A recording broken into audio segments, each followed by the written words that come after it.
नमस्कार साथियों, एक बार फिर से स्वागत करता हूं आपका सरकारी जॉब फाइटर चैनल पर।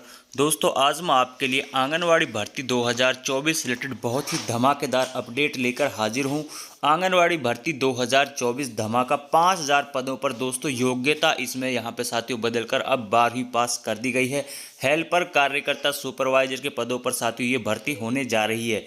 सीएम की घोषणा साथियों खुद आप सीएम को यहाँ पे लाइव सुन पाओगे। तो दोस्तों सैलरी में भी यहाँ पे साथियों बम्पर बढ़ोतरी की गई है। लाइव साथियों पूरी खबर आप एंड तक देखें। तो दोस्तों सबसे पहले मैं यहाँ पे आपको जो भी साथी हमारे चैनल पर पहली बार आए हैं और हरियाणा से जुड़ी कोई भी छोटी बड़ी सरकारी नौकरी और योजनाओं की सरकारी अपडेट देखना चाहता है तो साथियों चैनल को सब्सक्राइब करके बेल आइकन को प्रेस कर लेना, ताकि दोस्तों हर रोज़ आपको इसी प्रकार की सरकारी नौकरी और योजनाओं के अपडेट सबसे पहले मिल सके।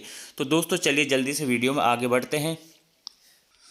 तो सबसे पहले तो दोस्तों आज यहाँ पे आप देख सकते हो भास्कर एक्सक्लूसिव, सरकार की ओर से भर्तियों में शैक्षणिक योग्यता बदलने की तैयारी। आंगनवाड़ी वर्कर हेल्पर के लिए दोस्तों यहाँ पे 12वीं पास का प्रस्ताव यहाँ पे सरकार ने भेज दिया है।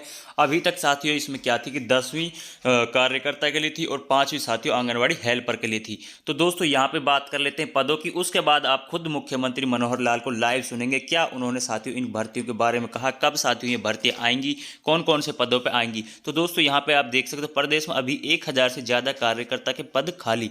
तो दोस्तों जो आंगनवाड़ी कार्यकर्ता उसके दोस्तों यहाँ पे 1000 पद खाली हैं और दोस्तों जो हेल्पर की बात करें तो यहाँ पे दोस्तों 4000 साथियों यहाँ पे जो सहायक क्या होती हैं जिनको हेल्पर कहा जाता है 4000 पद दोस्तों उनके यहाँ पे खाली हैं। ठीक है दोस्तों, तो साथियों यहाँ पे इनकी योग्यता है जो वो 12वीं पास करने जा रहे हैं। बाकी जो दोस्तों यहाँ पे सुपरवाइजर होते हैं उनकी दोस्तों यहाँ पे यहाँ पे ग्रेजुएशन उनकी दो क्वालिफिकेशन होती है।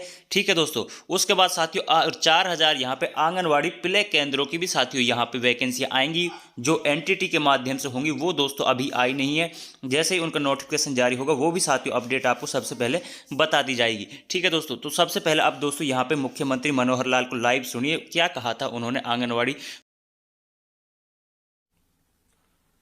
मेरी प्यारी बहनों, हमारा जो काम है आंगनवाड़ी, इस नाते से जो बच्चों की सेवा हम करते हैं, बच्चों की देखभाल करते हैं, अपने आप में एक बहुत महत्वपूर्ण काम है, नहीं होता है कोई। और वैसे भी सरकारी आंकड़ों के हिसाब से जो बच्चे हैं खास करके 6 वर्ष से कम आयु के, उनका कई बार स्वास्थ्य की दृष्टि से, सुरक्षा की दृष्टि से, न्यूट्रिशन की दृष्टि से बहुत ध्यान रखना होता है। इसीलिए कि देखरेख करने के लिए वहां एक आंगनवाड़ी कार्यकर्ता और एक सहायक और उन सबको सुपरवाइजर के नाते देखरेख करने वाली हमारी बहनें, एक बहुत बड़ा जाल देश भर में ये फैला हुआ है। अपने प्रदेश में भी 25,000 से ऊपर ये आंगनवाड़ी इस समय काम कर। बच्चे को छोटी मोटी तकलीफ हो जाती है तो कैसे उनके कपड़ों को भी साफ करना, समय पर उनको जो आवश्यकता चीज की होती है उसको देना, पिलाना। अब ये एक कठिन काम जो आज से लगभग मैं कह सकता हूं कि 50 साल पहले जिसका अनुभव मैंने किया था कि उन छोटे छोटे बच्चों की 3 दिन तक की जो सेवा की, उन बच्चों की आयु तो 5 से 8 वर्ष थी, लेकिन आप तो 3 और 6 वर्ष के बीच के बच्चों का ध्यान रखती हैं। बहुत ही ये सराहनीय काम है उन बच्चों को संभाल कर के रखना। जिस भवन में हम उन बच्चों को रखते हैं, अर्थात जो आंगनवाड़ी होती है, वहां भी एक सुरक्षित भवन, उसके अभाव में हम लोग काम करते हैं। कभी उसकी छत खराब होती है, कभी वहां प्रकाश की व्यवस्था, कभी पानी की व्यवस्था नहीं है, कभी वहां शौचालय नहीं है। हालांकि सरकार की ओर से इन सब चीजों का ध्यान रखा जाता है, फिर भी हजारों की संख्या में आंगनवाड़ियां, कहीं ना कहीं तकलीफ तो आपको जरूर आती है, फिर भी उसमें से आप रास्ता निकालते हैं। तो निश्चित कुल मिलाकर के संभाल करते हुए, जैसा मैंने बताया कि उनका डाटा भी आप तैयार करते हैं। अभी तक डाटा हम अपने रजिस्टर पर ये रखते रहे हैं, लेकिन अब आपको मोबाइल के साथ ऐप भी दी गई है कि आप उस डाटा को अपडेट करिए, और हर दिन अपडेट करेंगे तो उसका डाटा एक सर्वर में जाकर के और एक प्रकार से जानकारी सबको मिलती रहेगी, और एक प्रगति कैसी हो रही है इसका भी हम ध्यान रखेंगे। तो कुल मिलाकर इतना ध्यान रखते हैं, ख्याल रखते हैं, तो आप सबका भी ध्यान रखना, ख्याल रखना, ये हमारा सरकार के लोगों का ये काम है। तो उस नाते से मुझे जो बताया गया कि आपकी जो सरकारी व्यवस्था है उसमें कुछ थोड़ा और अच्छी व्यवस्थाएं करने के लिए योजना कुछ होनी चाहिए।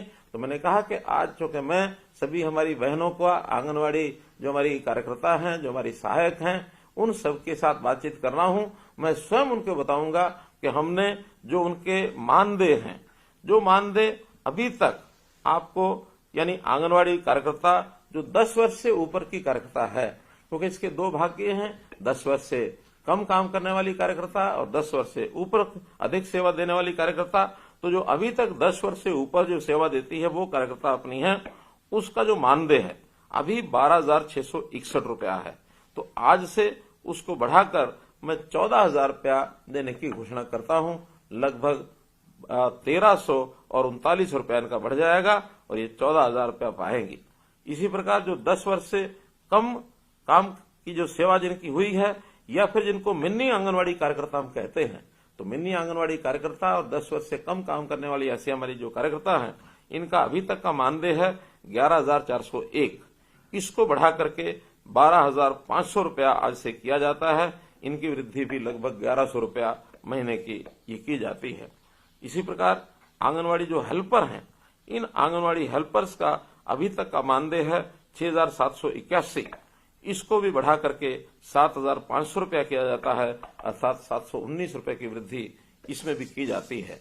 ये जितना भी मानदेय दिया जाता है, ये भारत सरकार और हरियाणा सरकार का जो एक मिला करके और ये मानधन 60% और 40% के शेयर में दिया जाता है। कई बार ऐसा भी ध्यान में आता है कि जितना आपको दिया जाता है उसमें जो भारत सरकार का 40% का हिस्सा है वो काफी कम रहता है, लेकिन उसकी पूर्ति हमेशा हरियाणा सरकार करती है। तो इसलिए इसमें भी अभी भारत सरकार का हिस्सा तो बहुत कम है, लेकिन फिर भी उनके जो 60% का शेयर है वो हरियाणा सरकार लगातार देती रहेगी। कभी भी भारत सरकार से का 60% में कमी रहेगी तो हरियाणा सरकार देती रहेगी और अपना 40% हरियाणा सरकार तो हमेशा देती ही है। ये भी आपकी जानकारी के लिए मैं बताना चाहूंगा। और ये मानधन सारे देश भर में मैं कह सकता हूं, चाहे वो आंगनवाड़ी कार्यकर्ता का हो, चाहे आंगनवाड़ी सहायक का हो, ये देश भर में सर्वाधिक है। इसलिए सर्वाधिक मानधन देने वाला हरियाणा देश का पहला राज्य है। ऐसे 32 राज्यों की इस मानदेय की जानकारी दिए गए हैं। अब हमने 25% पद सुपरवाइजर के लिए, ये आप में से ही भरे जाएंगे। उसके भी फरवरी 2024 में एक छोटी परीक्षा होगी। योग्य जो बहनें हैं वो सुपरवाइजर के पद पर भी 25% की संख्या में उसमें जा सकेंगे। ये हम पहली बार कर रहे हैं और ये एक छोटा परीक्षा का जो एक कार्यक्रम है उसको लेकर के किया जाएगा। इसी के साथ रिटायरमेंट के समय भी हम कुछ सम्मान राशि ये पहले आपको देते थे। अभी तक आंगनवाड़ी जो वर्कर हैं और आंगनवाड़ी हेल्पर हैं उनको 1 लाख रुपया और 50,000 रुपया ये दिया जाता था। अब वर्कर जो हैं यानी कार्यकर्ता हैं, उन कार्यकर्ता को 1 लाख की बजाय 2 लाख रुपया दिया जाएगा यानी रिटायरमेंट के समय, और जो हेल्पर हैं उनको 50,000 रुपए की बजाय 1 लाख रुपए की राशि दी जाएगी, अर्थात ये दोनों को डबल कर दिया गया है। इसी प्रकार वर्दी भत्ता भी अभी तक 800 रुपया दिया जाता था, अब इसको बढ़ा करके 1,500 रुपया वार्षिक करने की मैं घोषणा करता हूं। गांव के अंदर हम लोगों ने बाल वाटिकाएं यानी सरकारी स्कूलों में जो हमारे जितने भी आंगनवाड़ी हैं उनको नाम पहले दिया था हमने प्ले वे स्कूल। अभी उनका नाम, क्योंकि सरकारी जो नई शिक्षा नीति है तो इन बाल वाटिकाओं का ही नाम रखा है। 4,000 बाल वाटिकाएं बन चुकी हैं। अभी आगे और 4,000 नई बाल वाटिकाएं जो आंगनवाड़ी हैं, जो अच्छी आंगनवाड़ी हैं, उन्हीं को उसमें कन्वर्ट कर दिया जाएगा।